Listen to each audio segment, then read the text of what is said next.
Hello po mga kasante. Global packages po ang pag-uusapan natin ngayon sa mga OFW nga po na nasa ibang bansa at gusto pong magnegosyo. Pag-message lamang po kayo at para maibigay ko po sa inyo ang mga detalye kung paano nyo po gagawin. At ang maganda pa dyan, kung mag-aalok po kayo sa mga kalahi nating OFW din, napakaganda rin po para at least may ipakita o kaya maipaalam nyo din po sa kanila na napakaganda po ng produkto natin.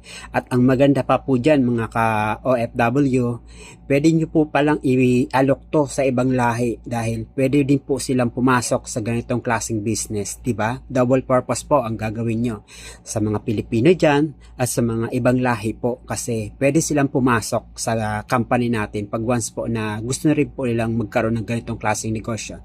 Tsaka ang produkto po natin ay hindi po mahirap ipaalam o kaya ipagamit sa kanila dahil ang produkto po natin ay pwede po sa Muslim. Kumbaga ito po ay isang halal.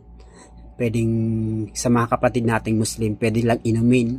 Hindi po nakakasama sa relihiyon nila dahil maganda nga po talaga ang produkto natin. Kaya kung kayo man po willing uli magnegosyo, pasukin niyo po ang ganitong klaseng negosyo dahil napakaganda po ng kitaan dahil ang komisyon po dito ay dollar po pag nasa ibang bansa po kayo. Hindi po peso ang ibibigay sa inyo kundi dollar din po. Dito na lang.